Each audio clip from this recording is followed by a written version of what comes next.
Hello, this webinar shows the methodology that was adopted during the LabDay organized by Fondazione Sistema Toscana on 18th January 2019 in Carrara, a small town of Italy. The methodology aimed to actively engage the Riviera Puana stakeholders whose experiences have been crucial for the CultureMoves project.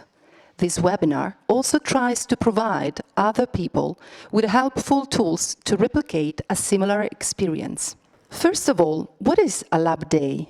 Basically, it consists of a hands-on working meeting where participants directly contribute to the project's progress.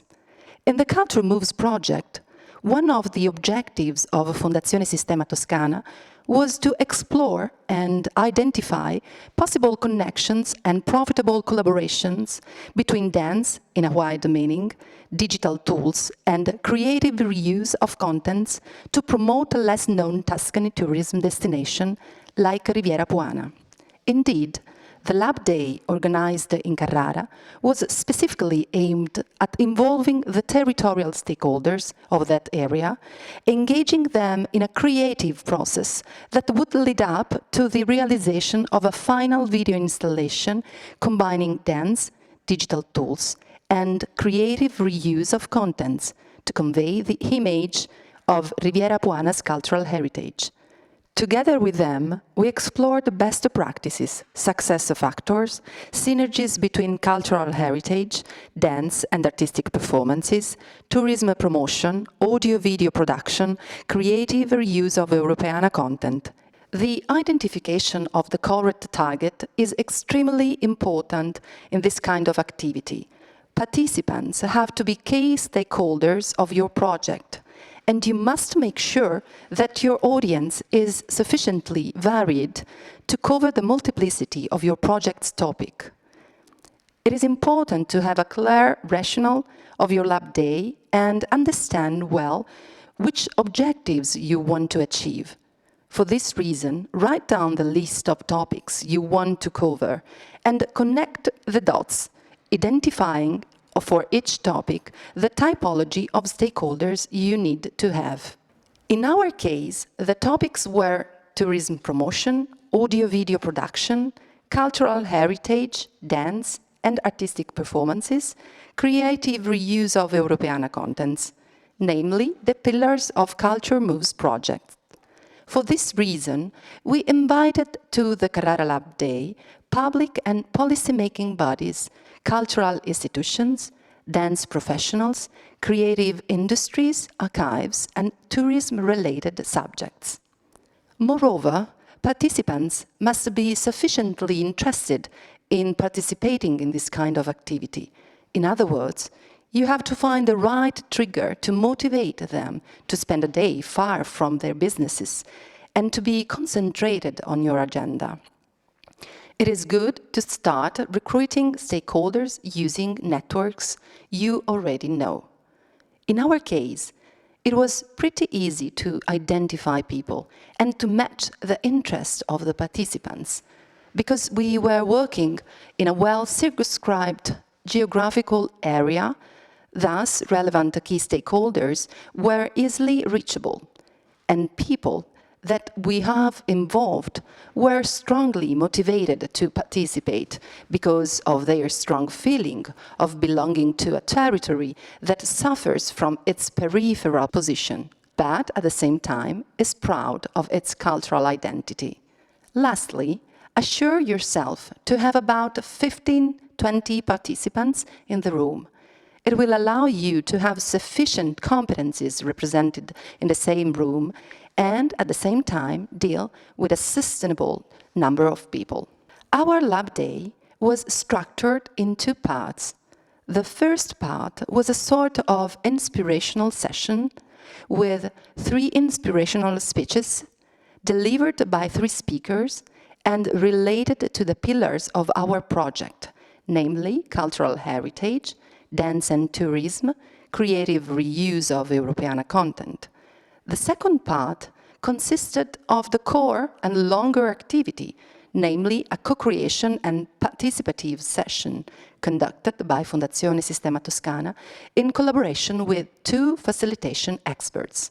The inspirational part kicked the event, leveraging the power of stories as a stimulus for people to imagine and be creative. It lasted about 2 hours.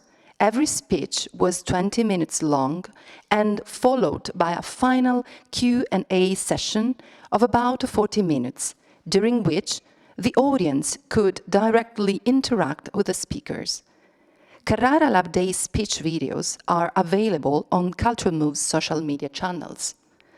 The identification of speakers is a crucial part of the LabDay's preparatory work.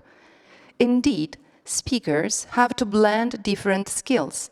They have to be competent and sufficiently authoritative on the matter which they have been invited for.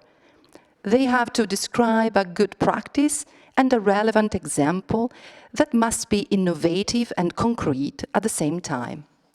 Moreover, speakers are asked to be concise in their exposition, but at the same time, they have to be engaging. They have to give the audience the opportunity to catch and see the scenario they are describing using slides and videos, and at the same time, they have to provide the audience with food for thought.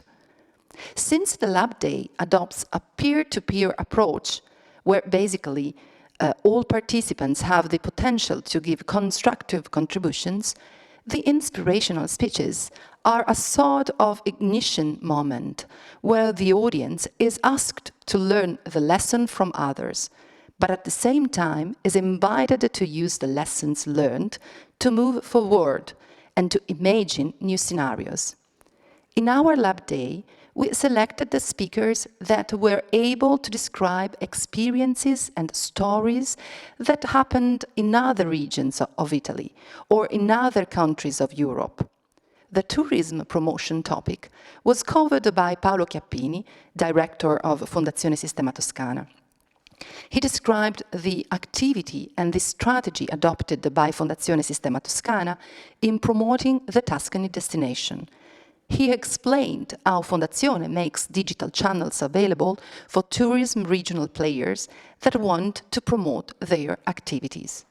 Regarding the relationship between dance and territory promotion, we invited the professional dancer Roberta Di Laura, whose experience had been relevant to show how and how much dance can support the storytelling of a territory.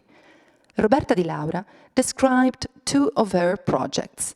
The first one, titled Wunderbar Taranto, was born from the collaboration with the German photographer René Bolch, that is specialized in dance shooting.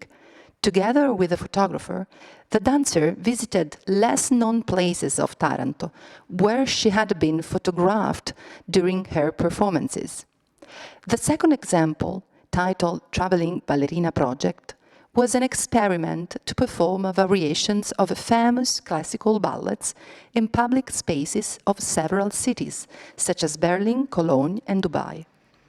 Regarding the topic of the creative reuse of digital contents, Mercé Lopez and Claudio Prandoni, director and administrator of a consulting and service provider company, illustrated some example and use cases of the Europeana content reuses applied to the tourism and cultural field. Among the other examples, they showcased a video mapping project titled Biblos 3D Mapping Event, realized with the use of digital contents projected on an historical monument, accompanied by the creation of ad hoc soundtrack and special effects. As soon as the inspirational part of our LabDay have been concluded, the co-creative part of the laboratory took place. Following the topics of the introductory speeches, participants were stimulated to answer a crucial question. How can dance, performative arts, and audio-video tools promote together the heritage of a territory? Since this kind of question risked being too broad and possibly scaring the participants, we preferred to break down this topic, tackling it from different perspectives. First of all, participants were asked to pick out and collect, out of their direct or indirect experience, best practices about the combination of performing arts and audio-video tools as a driving force for promoting cultural heritage. Secondly, they were invited to identify key success factors, in other words, those elements that, in their opinion, allow for a productive relationship between dance, technology, and cultural heritage. Elements that can activate a promotional activity of a territory and generate social and economic impacts. Lastly, participants were invited to define the meaning of cultural heritage of their territory, also considering its less evident aspects and mapping elements that were part of the heritage of Riviera Puana. Indeed, participants were encouraged to identify these elements using as orientation 4 macro categories that were places, people, lifestyles, and events. So, for preparing your own co-design phase of LabDay, identify first the main question you want to answer together with the participants and break it down into a few more easy to answer questions. Due to the complexity of the topics discussed in the Carrara LabDay, we decided to use a methodology called Appreciative Inquiry. Basically, it consists of a collaborative approach to appreciate the value of the state of the art and get participants to identify the positive aspects and good activities they are dealing with or they personally know. This approach is in contrast to those methods that start with a problem that needs to be fixed. Within the LabDay, Appreciative Inquiry was used as an icebreaker and an exercise in order to uncover information about the values, practices, hopes, and goals of the different individual people. As previously outlined, we invited the participants to answer the following question. What is your best experience with dance, audio-video tools, tourism promotion, and cultural heritage? The group was debriefed about the task and then was encouraged to work within a peer-to-peer space, where each contribution was precious and appreciated. Practically speaking, all participants were invited to sit together in a unique circle and share with the others their personal encounters and experiences. For answering the second question, namely, what factors determine the success of an experience, they were asked to work in small groups to identify 3 success factors per group that, in their opinion, create a fruitful relationship between dance, technology, and cultural heritage. Then, a representative of each group was invited to describe in front of the audience the identified success factors and explain the reason for the selection. Results have been written on post-its and placed on a wall in order to let all people know and visualize the key success factors identified. Moreover, with the help of facilitators, similar success factors were grouped together, trying to find commonalities and identify macro categories. Another participatory technique adopted during the lab was the photolangage, with which participants were stimulated to answer the last crucial question: what's the heritage of your territory? Instead of directly answering this question by words, participants had the opportunity to go deep inside topics using their imagination and creativity. For this, about 70 photo cards depicting different images, clock, beach, flower, baby, people talking, etc., were casually disposed on the area in front of the group that was free to watch and analyze images from any perspective. Each participant was asked to choose in silence one photo that better represented his or her idea and meaning of cultural heritage. As soon as all people had completed their selection, and selected a photo, they were invited one by one to present their choice in front of the others, explaining why they had made that choice. As during the previous Appreciative Inquiry activity, LabDay's facilitators gathered the participants' inputs by sketching a few keywords for every selected image. Then, all selected images were placed on a wall, and similar images and concepts were grouped in macro categories.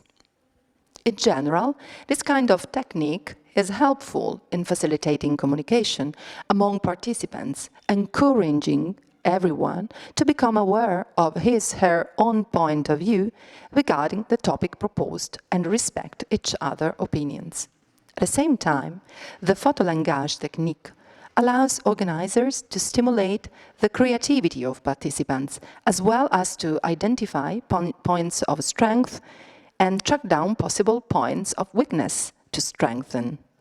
During our Lab Day, this technique helped participants to focus on what defines the cultural heritage of a territory, even the less evident aspects of it, so as to ignite the focus group work devoted to the mapping of the elements that are part of the Riviera Puana heritage. After the photolanguage activity, participants, divided into small groups, were encouraged to freely identify elements to be distributed over 4 macro categories that help to define the cultural heritage framework of a territory. Specifically, participants were invited to point out relevant aspects of the Riviera Puana cultural heritage by moving within an investigation grid whose 4 cardinal points were, as explained before, places, people, lifestyles, and events. The Lab Day's work doesn't finish at the end of the Lab Day. Indeed, it is important that results and feedback collected during the event are organized in a written report which will be circulated among participants after the event. This practice allows organizers to systematize results that will be exploited in the following steps of the project. At the same time, it allows organizers to keep participants involved after the end of the Lab Day and beyond. In the case of Carrara Lab Day, a written report has been prepared and enriched with sketch notes. Indeed, during the event, we employed a cartoonist that sketched out the highlights of the Lab Day. Moreover, part of the feedback and the results obtained during the Lab Day were used as a base for the concept of the video installation dance algorithm that has been later realized by Fondazione Sistema Toscana and shown during the international event Internet Festival. For more information about this video installation, you can watch the webinar number 3. Hopefully, you found this presentation inspiring for your own activities. Thank you for your attention and check out the other episodes as well. Continue to follow us on our official website, CultureMoves.eu, as well as on our social media, Facebook, Twitter, and YouTube.